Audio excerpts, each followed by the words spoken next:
Hello, everyone, and welcome back. There's going to be 2 streams today, which doesn't always happen. This first one is going to be my monthly member question and answer. Channel memberships are on for this channel, and I very much appreciate those who choose to support it because it helps me find the time and have the ability to do some of this for all of you all. So, the chat for this first stream will be limited to members only. In half an hour, as soon as we're done with this, I'm going to be taking a look at the Prometheum CEO again because he made an appearance on one of my favorite cryptocurrency podcasts, the Unchained podcast. So we'll be taking a look at that soon. First, here though, I'm taking a few questions from my members. We're going to go over those and we're going to have a good time. So without further ado, let's get into that. So, give me 1 second. There we go. Now we're on the right screen. Okay, so one of the first questions I got was from Historic History, who asked me about my trip to Consensus. For those who need background, there's 2 episodes of Crypto Critics Corner from it that are linked down in the description, as well as a newsletter I wrote about it. Consensus is the cryptocurrency conference convention held by CoinDesk, one of the largest media companies in the space. Every year this happens, and this year I was invited to be on a panel, and so I got my ticket comped, and so I flew down there to do this. Nothing else was comped, and I wasn't paid, so I had to pay for my hotel, my plane, food, drinks, everything else. But I did get a free ticket entrance into the event. And Historic History asked me a little bit about this, and I've talked about this before. I wrote a newsletter where I described it, and we did a Crypto Critics Corner episode where we described it, but it was surreal. As soon as you got off the plane at the Austin airport, there were massive advertisements for cryptocurrency companies on the floor, on the wall, just about everywhere. And like that strangeness continued throughout the entire thing. I wrote about, and I think I talked about in the episode, that like as soon as Cass and I walked in the door, you had people giving you these like weird, I got a Cardano wallet for a shitcoin named Hosky. And like I got an ad for an event featuring BitBoy. And all this stuff was shoved into your hand from people outside the event, not the official event. And then you come inside, and a lot of this is really kind of hard for me to give you guys the right scale on, is I was seeing so many companies that I thought were dead, or that I thought like would never have the money to afford a booth at Consensus. It was filled with so many pointless companies. One of the first ones you saw as soon as you walked in the door was one that advertised their proof of SQL, like SQL, like the database language. Yep, that was what their blockchain pitch centered around. There was Bullish, the crypto exchange connected to EOS that I don't think has ever launched in any meaningful sense. I know their SPAC blew up. There is like, oh man. So there's all these strange companies there, and some of them are like really bordering on lying. Like I remember Upbit Global had this really deceptive graph up on their booth when you went in there, and it was quite kind of strange. I took only a couple pictures, Historic History, and no video because it was forbidden without the express consent. But the other thing was there's tons of stages at Consensus. There are so many people from the crypto industry who came in to talk, and I went to a large number of talks, like over half a dozen of them, audio recorded them all, and like there was so many dumb people talking. Anthony Scaramucci was there, and during the time he was there, he admitted that he knew FTX was insolvent days before it was publicly known. And his reaction when he found this out was apparently to fly down to the Bahamas to be in the war room with them. And despite this fact, despite his claim that he was in the war room with Carolyn, Sam, Gary, and Nishad, he also claims that he has reached out to prosecutors and regulators and told them that he is willing to share everything he knows, and they apparently keep telling him they don't need to talk to him. Which is just brilliant. And he also revealed during this that he was personally responsible, he said, for opening his Rolodex to Sam Bankman-Fried, and said that he had helped put Sam Bankman-Fried in touch with many of his political connections and some of the other investors in FTX. And so it was so like absurd to hear someone admitting that on a stage. There was one person who was moderating a thing who said that he had to realize this one crazy tax trick where he would live on the border of the United States and Canada, spend 50% of the year in each country, and in doing so, he would end up not owing any taxes. Income taxes specifically here. And that's absurd. Listen, I'm not a tax lawyer. I'm not an accountant. I'm not an auditor. This is not financial tax audit or any other advice like that. But that's not how it works. You don't get out of taxes by living on the border between two places. Generally, you end up owing taxes in both places if you're dumb enough to think something like that is a good idea. It was really like a Michael Saylor type philosophy on taxes. Listen, sure, I say I live in the place with no taxes, and I actually live in the place with taxes, but like I said, I live in the place with no taxes, so you can't really expect me to pay these, do you? That would be absurd. So there was like things like that happening. We listened to billionaires talk, like just say absurd things. Yatsu of Animoca Brands had this whole talk and he was just saying the most inane things. And we talk about this in our podcast episode about it.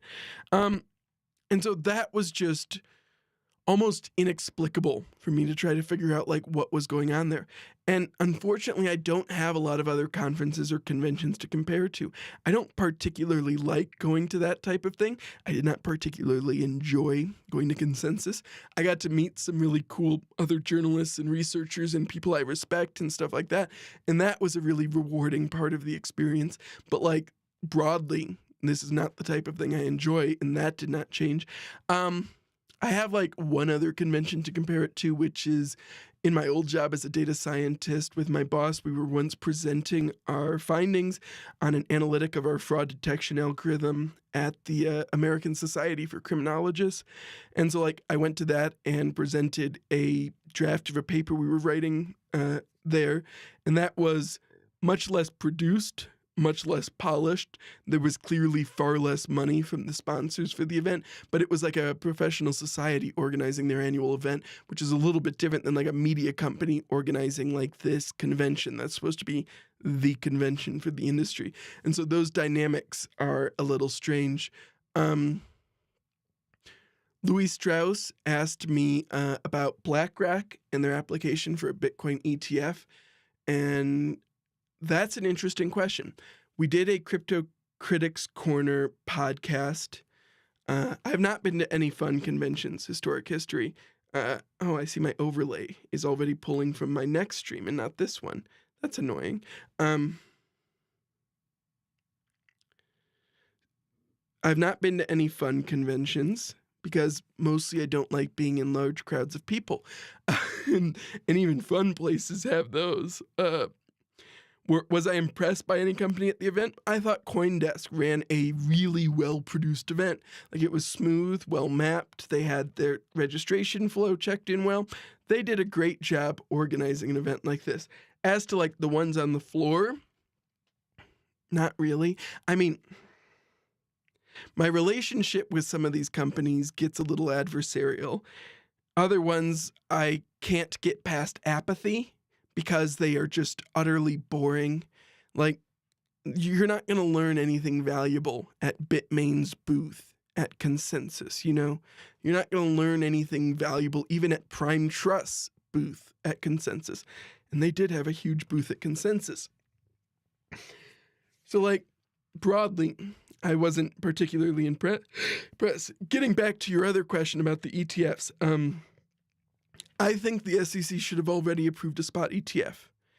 I think approving a futures ETF before a spot ETF was short-sighted. And for a while, they could point to a difference in the 1933 Securities Act and the 1940 Securities Act and the difference in expected disclosure in order to justify it.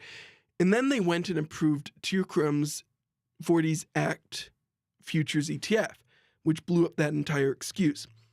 And so my interpretation broadly has been that the SEC has been using the promise of a Bitcoin ETF as political leverage in order to gain surveillance sharing agreements with the various major Bitcoin exchanges, which is not generally a thing the SEC gets. And so they're hoping that using something like this, that's desirable, this ETF, they can effectively use it as political leverage to get those things.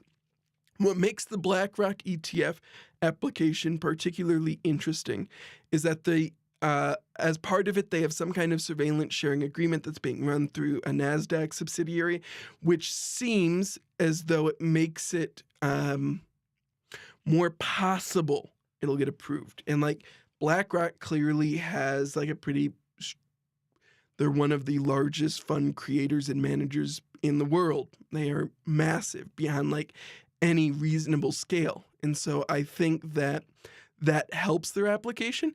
My gut instinct is it's still going to be denied, but there may be further legislation or further litigation in the form of like similar to the Grayscale lawsuit, kind of debating that point and what's appropriate. I see some of those questions in the chat. We'll get to those in a second because I want to finish the ones that were gotten before the stream. Another one from Louis Strauss asks, could I give a quick intro to zero-knowledge proofs and their implications on and off-chain? Frankly, no, I can't. I don't have a good grounding in like the theory of zero-knowledge proofs. I understand like at a basic level, the idea of a zero-knowledge proof is you submit a proof that proves you have a piece of information without revealing the information itself. So, for example, like you could create a zero-knowledge proving system that would prove you have at least X amount of balance in a certain type of wallet without potentially disclosing where that wallet is or what the actual total balance is. I think there are almost certainly useful situations for zero-knowledge proofs. I think they likely will benefit privacy in certain situations. I think there are probably many who are overselling their current benefits, and I don't feel I have a strong enough grounding in how they work to really go further than that in the opinions I share about them. I just don't have really that strong of a grounding in them yet.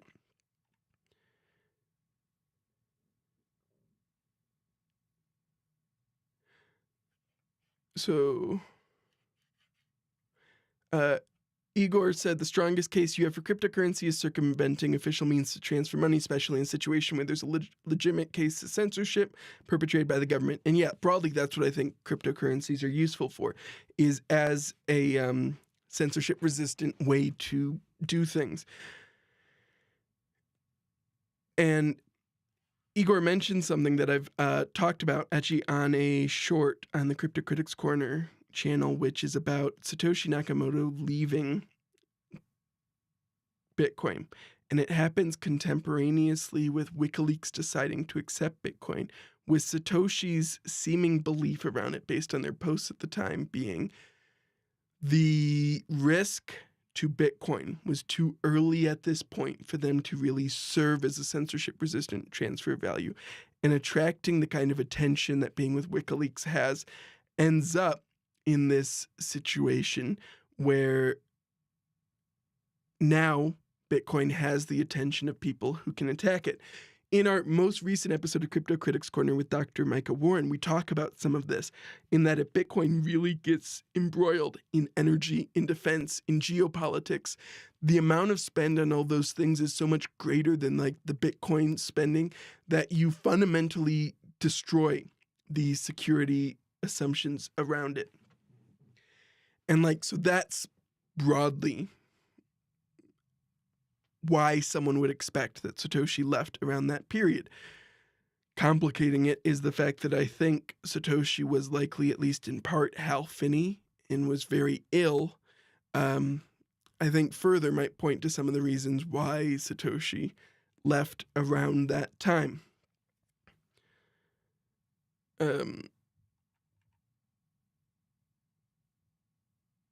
So Historic History asked about the concept of censorship resistance. And so I think like there is kind of partial censorship, right? Like imagine you add someone to the OFAC SDN list, right? You make it illegal for all United States banks, banks clearing in dollars, etc., to have any types of transactions with this sanctioned individual. They can still transact using cash, right? They can still transact using potentially other currencies or other rails or things like that. So the concept of censorship resistance is in trying to create systems which are particularly hard to censor. So a centralized provider of payment services, something like PayPal, Venmo, Zelle, whatever, it is very easy to censor individual actors and individual transactions because there is this centralized authority in charge of making those decisions. That does not exist in something like Bitcoin. So then you have to kind of evaluate whether or not Bitcoin's security and decentralization are adequate to prevent like different types of censorship.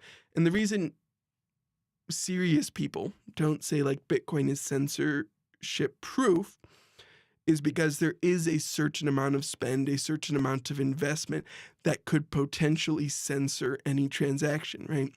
It's just unlikely that anyone would pay to sustain that type of attack to achieve that end. And so that's why it's considered resistant to that type of censorship. Broadly, in kind of the same way, you can look at like Ethereum's lending markets as somewhat similar. It is possible for centralized lenders to easily blacklist people, make sure they don't transact with certain individuals because they are obligated to go through the know your customer process and know exactly who they're transacting with. The idea of many of like the lending markets on Ethereum is that by avoiding all of those requirements, you can make a system that is much harder to stop. The fundamental issue with censorship resistance, though, is that it is a very sharp double-edged sword. At its best, censorship resistance allows disadvantaged people who are unfairly censored access to some type of payment rails. So like sex workers who are regularly deplatformed for even non-criminal activity from their ways to collect payments and things like that. In theory, cryptocurrencies provide another way for them to receive and transfer value. Practically, censorship resistance ends up pretty limited in even those cases because there's no circular economy in cryptocurrencies. You cannot practically buy things with Bitcoin. You cannot practically buy things with Ethereum. And so in order to actually make your day-to-day transactions, pay your rent, buy your food, pay your bills, you need dollars. And so because there's been so little progress in creating a cryptocurrency circular economy, it's possible for these censorious governments, whatever, to target the marketplaces, the exchanges, the fiat ramps, and the things like that in order to achieve broadly the same end. And I think this is one of the most interesting takeaways you can take from Razel Khan and Dutch in the Bitfinex hack case, is they really, really struggled to turn this massive trove of Bitcoin they had into anything useful. And in part, that's because their coins were being particularly tracked. But like, that's the thing. Once you are being particularly tracked, either on-chain or your identity, becomes much harder to convert your crypto into something you can transact with. This is also why it's hilarious to me why there's so little discussion around like using cryptocurrencies as currencies anymore, because it seems to just seed the ground of like censorship resistance by not even trying to create a way for these like dissidents, journalists, sex workers, whatever, to actually use it for that, because they can't spend it. So they can still get censored at Coinbase or at their bank that no longer lets them transact with Coinbase or whatever. And so like there is some marginal improvement there from crypto, but there's all these real life limitations that still keep it from really achieving that type of end. Excuse me. Okay, I think with that, we've gotten through all the questions so far for this. There's those Crypto Critics Corner episodes I mentioned are linked down in the description if you want to check those out. Besides those, there's also a link to my newsletter where I talked about consensus. And in just a few minutes, I'm going to be doing another stream where I discuss the Prometheum CEO appearing on one of my favorite crypto podcasts, Unchained. We've done the Prometheum CEO before. Some of you may remember my live stream where I reacted to his appearance in Congress. Well, in just a few minutes, you can watch me react to his appearance on the Unchained podcast. YouTube should redirect.